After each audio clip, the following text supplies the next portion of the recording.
అబద్ధాలకి ఒక లిమిట్ ఉంటుంది. దాన్ని క్రాస్ చేసి రక్త సంబంధాన్ని దూరం చేయాలని చూస్తే ఎవరు సహించరు.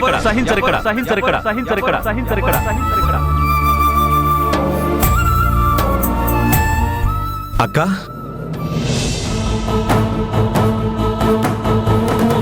ఏంటక్క ఎక్కడికి వెళ్ళి వస్తున్నారు? అదోలా ఉన్నావేంటి? ఒంట్లో బాలేదా? ఒంట్లో బాలేకపోవడం కాదురా, మనసు బాగోలేదు. బాధతో గిలగిలగిలా కొట్టుకుంటోంది. అసలేం జరుగుతుందో ఏం జరగబోతోందో ఆలోచిస్తే భయం హార్ట్ బీట్ని పెంచుతోంది. ఏమైందక్క? ఎందుకు ఇలా మాట్లాడుతున్నావు? ఇంకా ఏం కావాలరా? ఏదేదో ఆశపడ్డాను, ఎంతెంతో సంబరపడ్డాను. అంత సర్వనాశనం అయిపోయింది. ఎక్కడ వేసిన గొంగళి అక్కడే అన్నట్టు మళ్ళీ బయలుదేరిన చోటికి వచ్చి ఆగింది. ఎక్కడికి వెళ్ళావు? ఎక్కడి నుంచి వస్తున్నావు? ఎందుకు బయలుదేరిన చోటనే ఉండిపోయిందంటున్నావు? ఆ ప్రతాప్ ఇంటికి వెళ్ళొస్తున్నానురా. ప్రతాప్ ఇంటికి వెళ్ళావా? మాట్లాడావా అక్క? ప్రతాప్తో మాట్లాడావా? అతన్ని కన్విన్స్ చేసావా? నిదానంగా ధరణి, బాలు నా పిల్లలు అని చెప్పి చూసావా? అతని మనసు మార్చావా? వాళ్ళు మా పిల్లలే అన్న నిజం అతను అంగీకరించాడా? చెప్పక్క, ఏం చెప్పావు?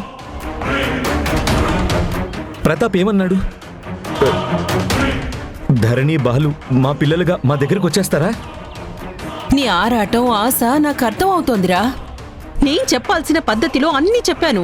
కాళ్ళు పట్టుకోవడం తప్ప అన్ని విధాలా బతిమలాడాను. చేతులు పట్టుకొని వేడుకున్నాను, గడ్డం పట్టుకొని ప్రాధేయపడ్డాను. కాని అతను అసలు వినేటట్టు లేడు.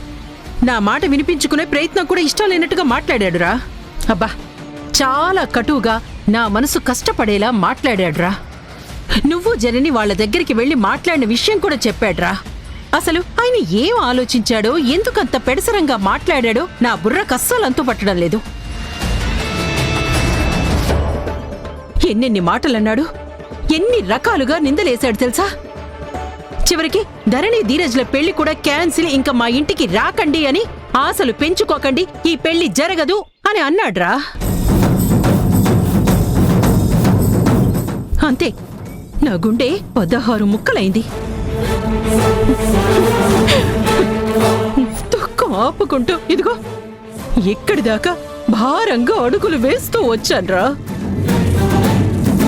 నువ్వేమో ఆశగా అడిగావు, నేను నిన్ను నిరాశపరచాల్సి వచ్చింది.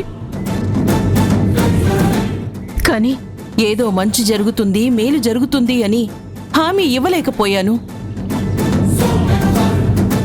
అక్కగా నేను నీకు ఏ విధంగా సాయపడలేకపోతున్నాన్రా. వాళ్ళు నీ పిల్లలైనందుకు, ధీరజ్తో ధరణి పెళ్ళైతే నీ కన్న కూతురు నీ కళ్ళ ముందు ఉంటుంది అనుకున్నాను. ఎంతో ఆశపడ్డాను. ఆ ప్రతాప్ అన్న మాటలు నా గుండెని వక్కలు చేశాయిరా. ధరణి, ధీరజ్ల పెళ్లి జరగడం లేదని ఎంత బాధపడుతున్నానో ఈ విషయంలో నీకు బాధ అనిపించడం లేదురా. కాని నువ్వు నేను ఎంత బయటపడ్డా మన పిల్లలు మన ఇంటికి రాకుండా పోతారేమోనని భయం వేస్తోందిరా. గుణ, అసలు ఇంకొకటి అనిపిస్తోంది. ఇలా ఆ ప్రతాప్ అనటానికి కారణమేంటో నువ్వు ఆలోచించావా? ఆలోచించవురా? నీ బుర్ర పని చేయకుండా చేసింది ఆ జనని. అంత మొండిగా, మూర్ఖంగా ఎందుకన్నాడో తెలుసా?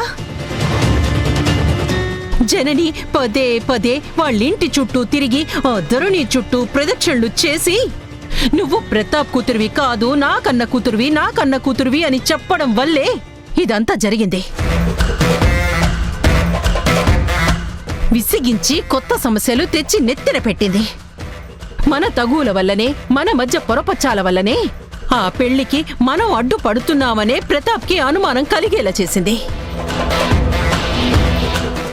జనని ఇది వరకు పెళ్లి ఆపి ఓ తప్పు చేసింది. మళ్ళీ ఇప్పుడు నా పిల్లలు అని తొందరపడి చెప్పేసి మరో తప్పు చేసింది.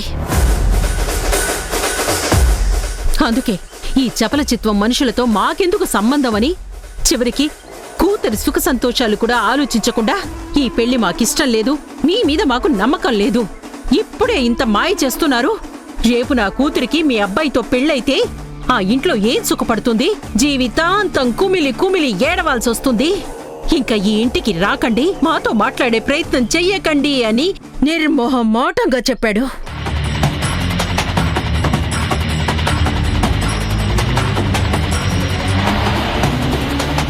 ఇంకా నిలబడుంటే మెడపట్టి బయటికి గెంటేంత పనిచేసేవాడ్రా.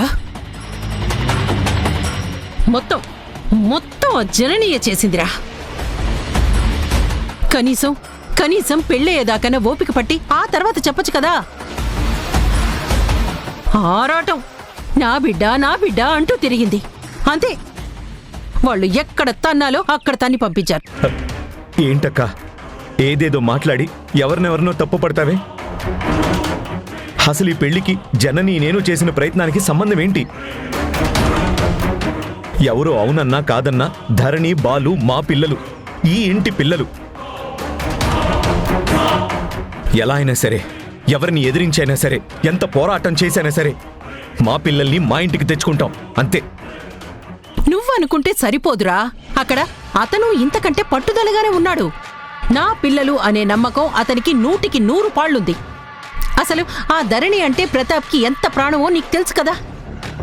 అరే, ధరణి కూడా ఆ తండ్రిని ఎలా చూసుకుంటుంది, ఎంతగా ఆరాధిస్తుంది. దేవుడి కంటే ఎక్కువగా తండ్రిని చూస్తుందిరా. అతనంటే ధరణికి పంచ ప్రాణాలు. ఆ తండ్రి కూతుళ్ల బంధం, వాళ్ళ మధ్య ఉన్న ప్రేమ, ఆపేక్ష, అనురాగం చాలా చాలా గొప్పగా ఉంది. ఏదో స్మూత్గా చెప్పి సెటిల్ చేసుకోవాల్సిన విషయాన్ని తొందరపడి చేతుల నాశనం చేశారా. అతను ధరణి, బాలులు నా కన్న పిల్లలే అని గట్టిగా బల్లగుద్ది మరీ చెప్తున్నాడు. నువ్వు ఎన్నన్నా చెప్పరా, నువ్వు ఏం చేసినా సరే ఆ పిల్లలిక మన ఇంటికి రారు కాక రారు. ఒక పక్క వీడేమో ఆ ధరణిని ప్రాణంగా ప్రేమించాడు. నా కర్మకి ఏడవాలో వీడి బాధని ఓదార్చాలో అర్థం కాక చచ్చేలా ఉన్నాను నేను. అరే, ఓదార్చలేక నా తల ప్రాణం తోకకొచ్చేలా ఉంది. ఆశపడ్డ కోడలు లేదు, ఇక్కడ కన్న కొడుకు సంతోషము లేదు. పదరా పద, ఎవ్వరూ మనకు న్యాయం చేసేవాళ్ళు కనపడ్డం లేదు. పద పద.